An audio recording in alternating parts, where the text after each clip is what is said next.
Aleluia. Aleluia. Tu és Deus, Senhor. Tu és tremendo, não há outro como Tu. Não há outro Pai a quem nós iremos senão o Senhor. Tu és Deus Todo-Poderoso, Tu és o Criador dos céus e da terra. Por isso a Tua igreja está reunida neste santo lugar para glorificar, bendizer e exaltar o Teu nome.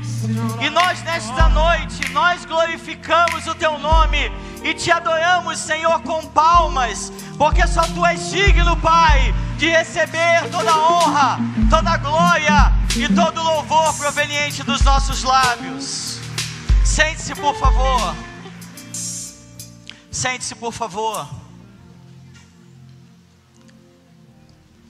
Sente-se, por favor.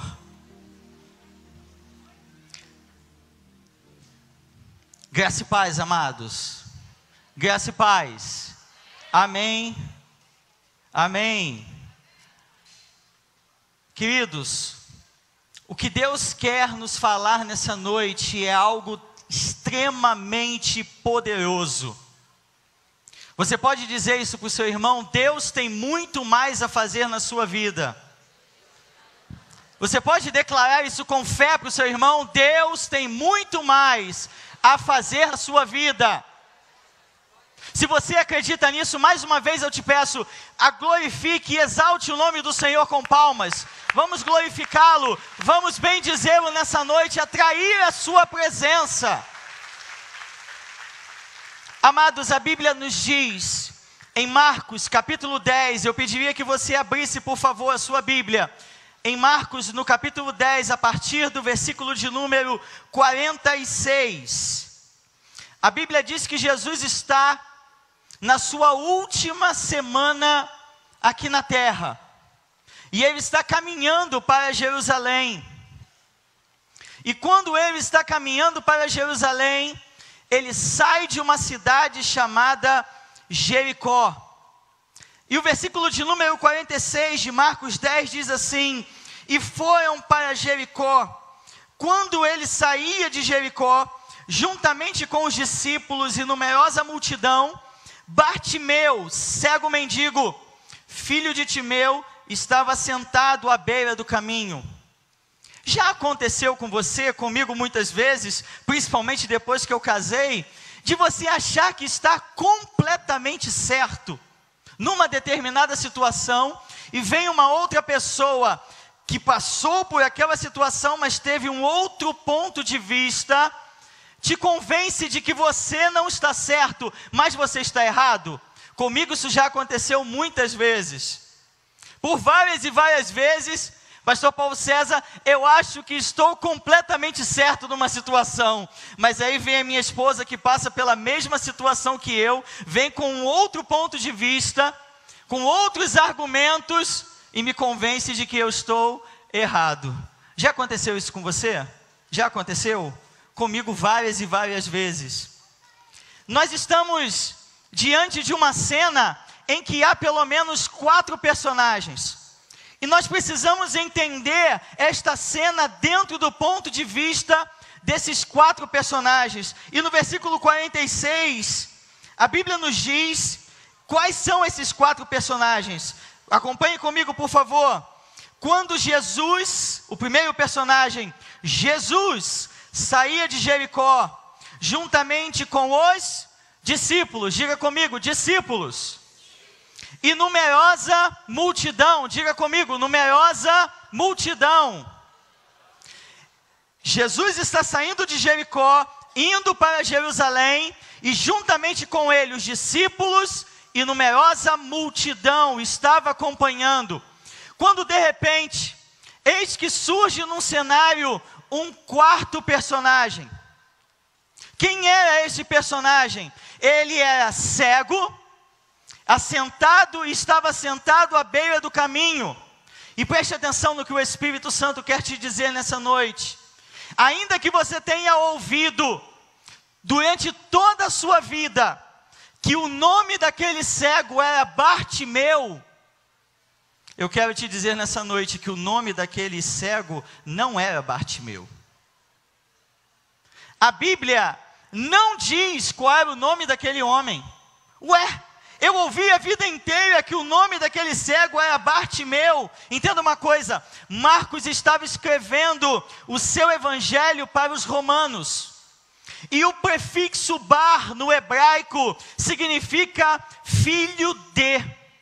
E se você acompanhar comigo no versículo 46, Marcos ele traduz o que significa Bartimeu. Ele diz: Bartimeu, cego mendigo, filho de Timeu. Bartimeu significa filho de Timeu. O nome daquele cego não era Bartimeu, mas Bartimeu era como ele era conhecido e reconhecido em Jericó. Entenda uma coisa, a identidade daquele homem não estava na sua pessoa.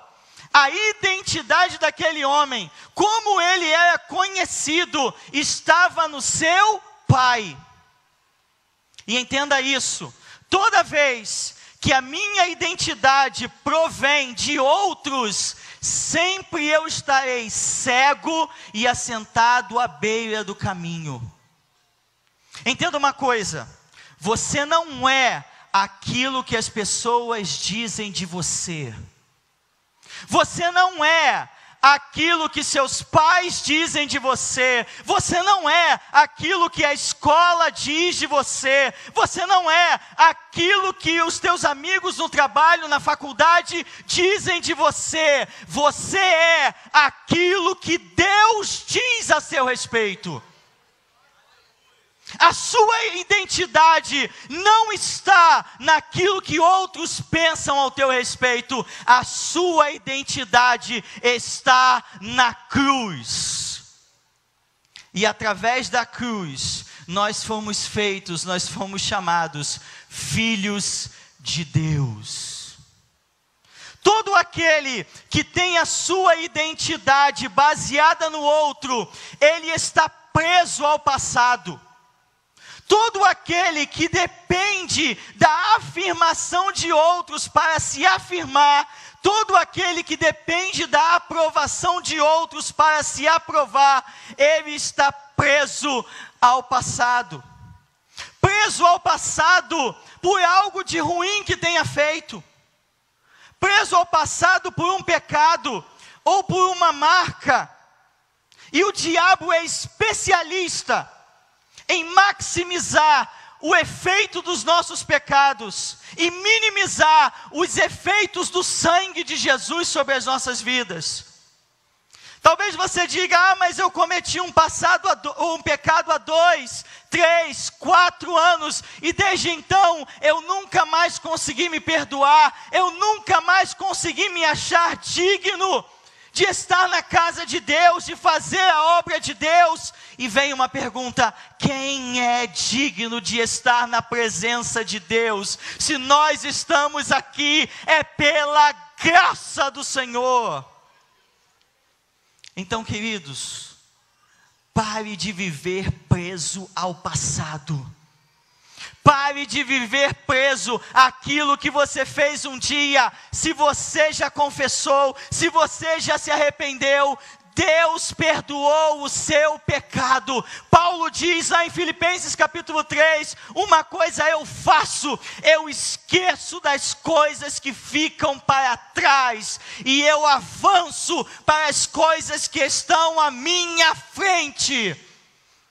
Deus está te falando nesta noite, há coisas que deveriam estar no passado e você ainda está colocando na sua frente. Enquanto você não colocar o passado no passado, você nunca vai poder enxergar aquilo que Deus tem à sua frente.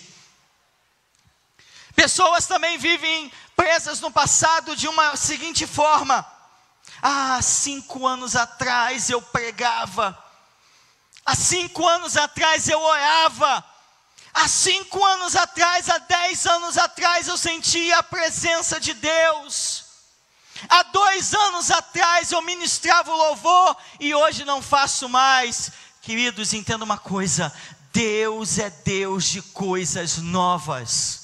O nosso Deus é Deus de coisas novas. E eu quero falar algo profético sobre a sua vida. Aquilo que você viveu no passado em Deus não é o ápice daquilo que Deus ainda tem a realizar na sua vida. Aquilo que você viveu no passado em Deus é apenas o começo da obra que Ele tem a realizar na tua vida.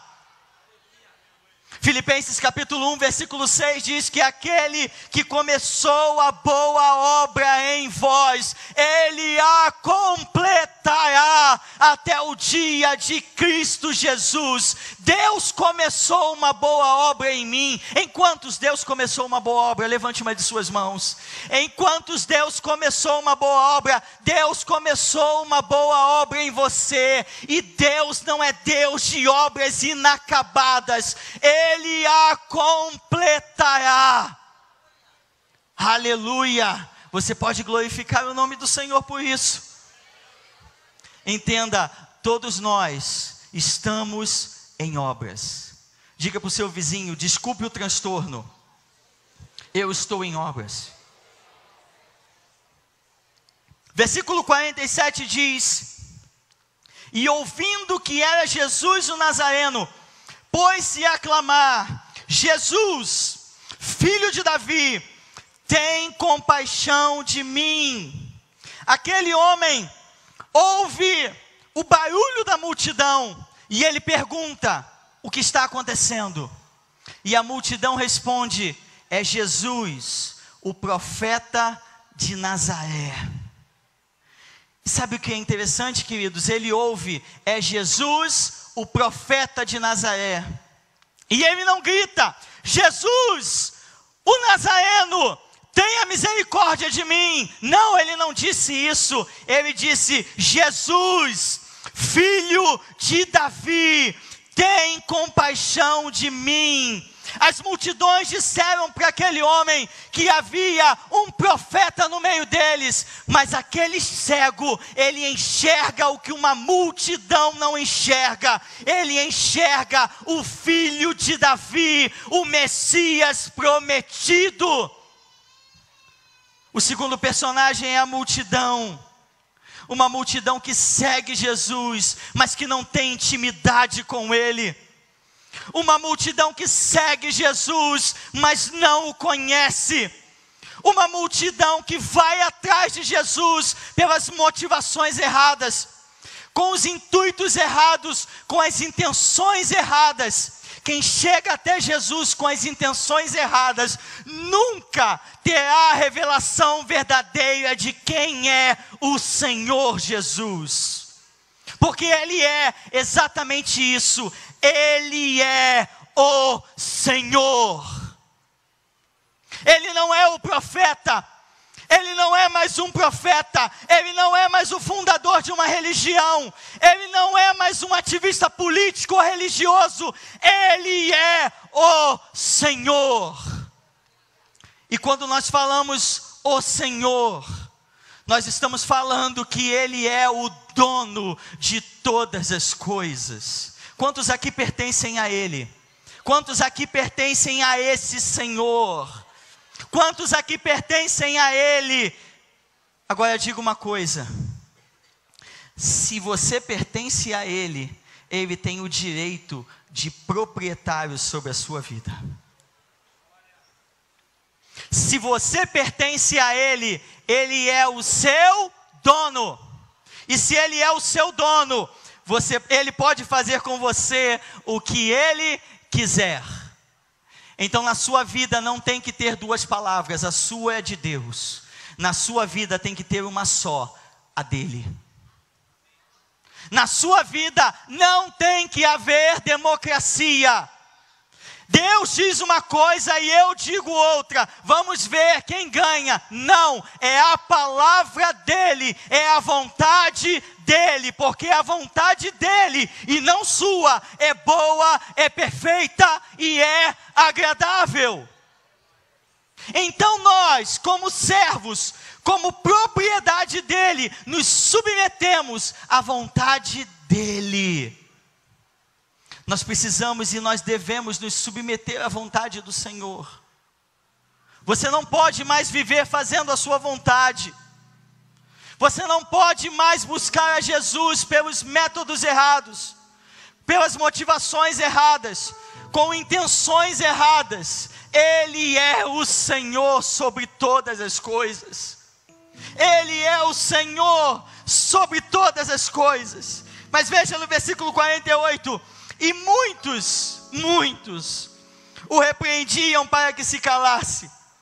Mas ele cada vez gritava mais: Filho de Davi, tem misericórdia de mim. Aqueles que não conhecem a Jesus se irritam quando alguém que tem uma revelação dele o clama de forma correta. Por que ele recebe e eu não? Por que ele é abençoado e eu não? Porque ele teve uma revelação correta de quem é o Senhor e nós não. Vamos continuar a leitura. Versículo 49, preste atenção nisso, porque isso vai mudar a tua vida. Parou Jesus e disse: chamai-o. Preste atenção. Jesus está passando e o cego está gritando.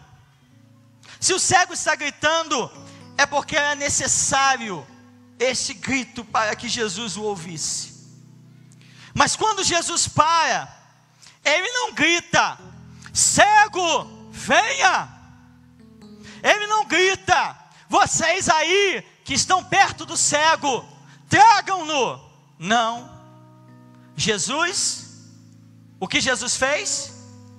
O que Jesus fez? Disse: chamai-o. Ele diminui o tom e ele diz: chamai-o. Se ele diz para quem? Para quem está perto. E quem estava perto de Jesus? E quem estava perto de Jesus? Os discípulos. Sabe por que Jesus fez isso? Porque antes de curar um homem cego, ele precisava curar 12 discípulos surdos.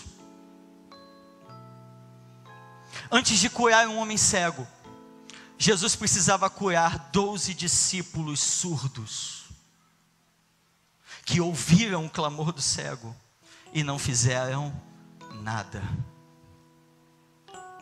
Qual é a função de um discípulo de Jesus? Trazer aqueles que clamam a Ele.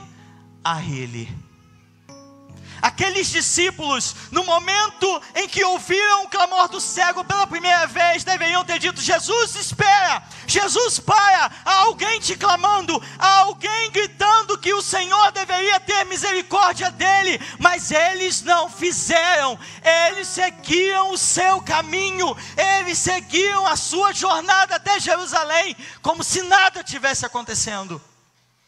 Quantas vezes você e eu ouvimos pessoas no nosso trabalho, na nossa escola, na nossa casa, na nossa rua, na nossa família, clamando por Jesus, e nós falamos e fazemos e vivemos como se nada estivesse acontecendo. Antes de curar os cegos lá de fora, Deus quer curar os surdos daqui de dentro. Antes de curar aqueles que foram cegos pelo inimigo, aqueles que foram cegos pelo diabo, como Paulo fala na sua segunda carta aos Coríntios, capítulo 4, que Deus desse século cegou o entendimento dos incrédulos. Deus quer tirar os tampões dos nossos ouvidos. Deus quer nos dar ouvidos sensíveis à sua voz, sensíveis à voz do outro que está clamando: Jesus, Filho de Davi, tem misericórdia de mim. E o Espírito Santo está colocando no teu coração agora o nome de uma pessoa que tem clamado por Jesus e você não tem escutado, ou tem fingido que não tem escutado. O Espírito Santo está falando contigo nessa noite. Há muitas pessoas que eu tenho colocado no teu caminho para que me conheçam. Deus está falando com sua igreja nessa noite. Há muitas pessoas que eu tenho colocado no seu caminho para que me conheçam, e você está fingindo que não está ouvindo. Mas hoje é noite de arrependimento. Hoje é noite de arrependimento. Precisamos ouvir pessoas. Precisamos ouvir clamores. Deus está falando com pessoas aqui nessa noite. Veja, versículo de número 49. Parou Jesus e disse: chamai-o.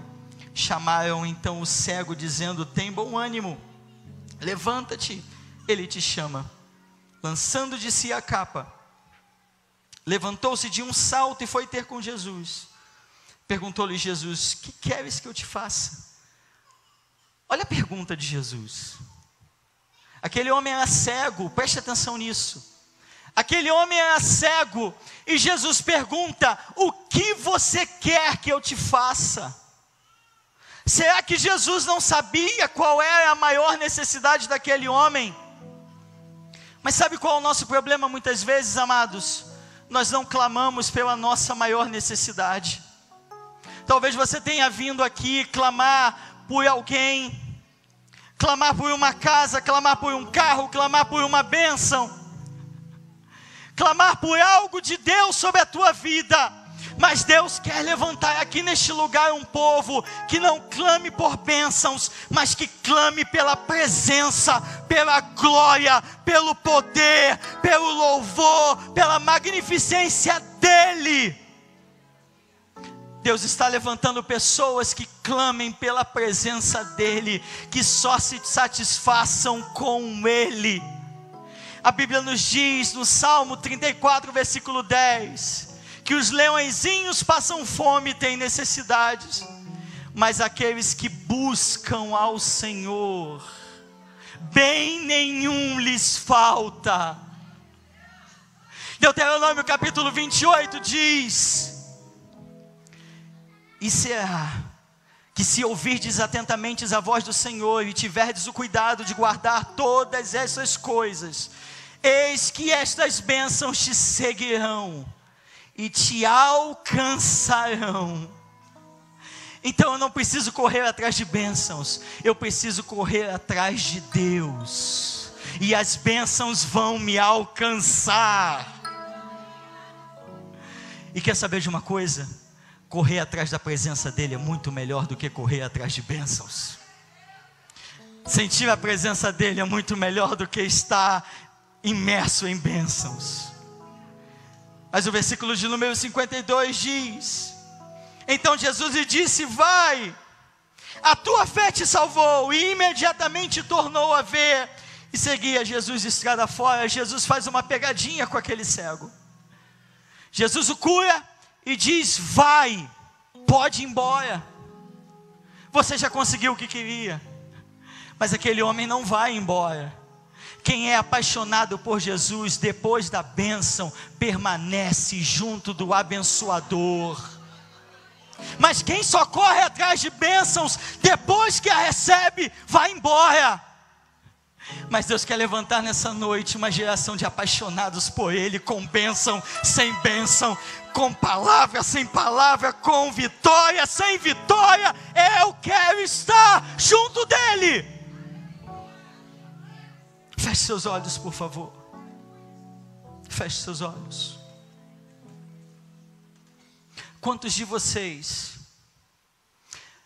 já são membros ativos de qualquer igreja evangélica? Eu gostaria que você levantasse uma de suas mãos.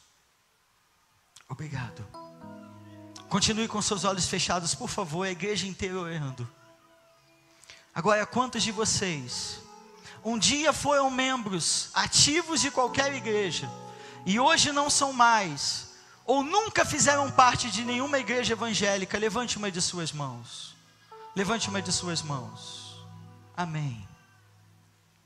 Eu queria perguntar a vocês que levantaram uma de suas mãos, se você nessa noite gostaria de receber, ou de voltar, mas de receber Jesus como seu Senhor e como seu Salvador. Toda a igreja está de olhos fechados. Se você gostaria, levante uma de suas mãos, por favor. Deus te abençoe. Quem mais? Quem mais gostaria de receber a Jesus? Quem mais gostaria de receber a Jesus como Senhor? Eu pediria que você que levantou a sua mão, por favor, viesse à frente. você que levantou uma de suas mãos, viesse aqui à frente. Não tenha vergonha. Não tenha vergonha. Não tenha vergonha. Você que levantou uma de suas mãos, vem aqui à frente.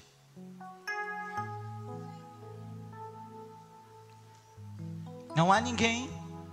Eu vi mãos sendo levantadas. Continue com seus olhos fechados, por favor. Quando eu estava preparando essa mensagem, Deus falou muito forte comigo sobre pessoas que tinham a sua identidade vindo de outros. Eu não sei quanto a você, mas a minha relação com o meu pai, eu sempre fui classificado de muitas coisas que eu nunca fui.